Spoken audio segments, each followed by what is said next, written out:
Assalamualaikum warahmatullahi wabarakatuh dan salam sejahtera untuk kita semua yang saya hormati Ibu Dr. Haja Syamsidah MPD dan Ibu Israwati Hamsar SPD MPD selaku dosen pada mata kuliah profesi keguruan serta teman-teman di kelas 01 PKK yang saya banggakan. Puji syukur marilah kita panjatkan kepada Allah Subhanahu wa taala serta salawat dan salam kepada Nabi Muhammad SAW.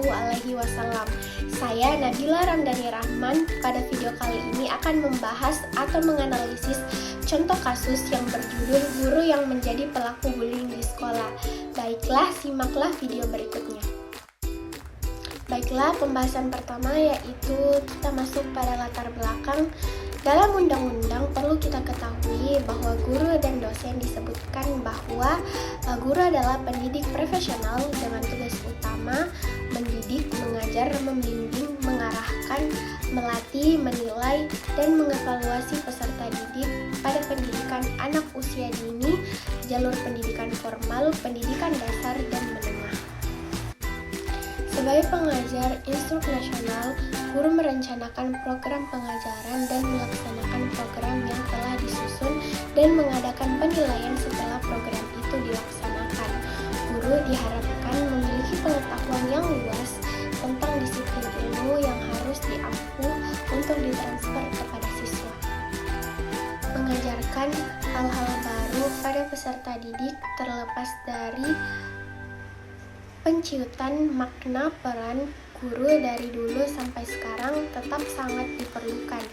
Dialah yang membantu manusia untuk menemukan siapa dirinya, kemana manusia akan pergi, dan apa yang harus manusia lakukan di dunia. Sedangkan arti bullying itu sendiri yang seperti kita ketahui dalam bahasa Indonesia dikenal sebagai penindasan, risak merupakan segala bentuk penindasan atau kekerasan yang dilakukan dengan sengaja oleh satu orang atau sekelompok orang yang lebih kuat atau berkuasa terhadap orang lain dengan tujuan untuk menyakiti dan dilakukan secara terus-menerus. Pembahasan berikutnya ialah apa sih faktor-faktor penyebab bullying itu bisa terjadi di lingkungan sekolah atau di lingkungan mana saja. Yang pertama ialah pernah merasakan atau menyaksikan kekerasan. Kedua, memiliki orang tua yang bersifat permisif. Yang ketiga, tidak percaya diri. Yang keempat, kebiasaan mengejek orang lain. Kelima, haus akan kekuasaan. Dan yang terakhir ialah kurangnya hubungan dengan orang tua.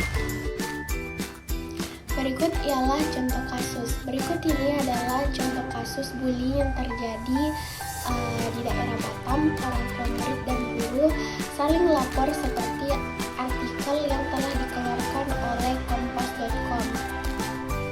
Keterangannya dituliskan bahwa wali murid dan guru di sekolah mengenal kejuruan satu bangsa Bengkong di Batam, Kepulauan Riau saling lapor ke polisi setelah terjadi dugaan perundingan atau bullying. Laporan ini pertama kali dilayangkan oleh orang tua murid berinisial SI karena merasa anaknya dirundung oleh dua gurunya di sekolah. Orang tua korban merasa harus melaporkan karena ketidaknyamanan kekerasan yang dialami oleh anaknya. Akibat kasus ini, korban harus menjalani sesi terapi dengan psikiater. Selanjutnya, kita akan membahas dampak akibat kasus bullying. Tentu saja, kasus bullying ini menghasilkan dampak yang sangat buruk. Yang pertama, yang dirasakan oleh korban yaitu mengalami gangguan mental seperti depresi, gangguan kecemasan, merasa sedih, dan kesepian.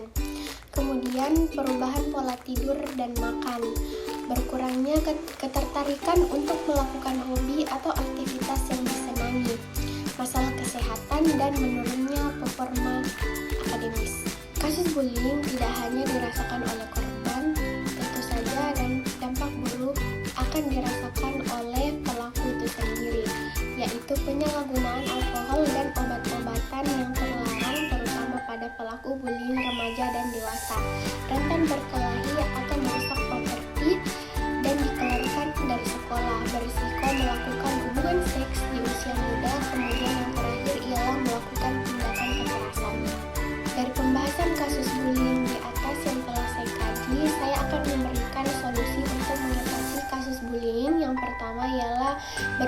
dengan anak. Jika anak melihat ada sesuatu yang tidak biasanya pada anak, cobalah ajak ia berbicara. Pasalnya, korban bullying seringkali tidak mau berbicara tentang pengalamannya ketika dirundung. Perhatikan perasaan anak dan buat mereka tahu bahwa kedua orang tuanya sangat peduli kepadanya. Kemudian yang kedua ialah jangan berdiam diri saat ada kasus perundingan di sekitar kita. Terkadang orang-orang di sekitar kita tidak tahu berbuat apa ketika melihat tindakan bullying di sekitar. Jika terus dibiarkan, hal ini justru bisa membuat kasus bullying semakin marak. Yang ketiga ialah mensosialisasikan dampak bullying. Adanya sosialisasi terkait dampak dan bahaya bullying menjadi salah satu kunci penting untuk menghentikan kasus perundingan di lingkungan masyarakat.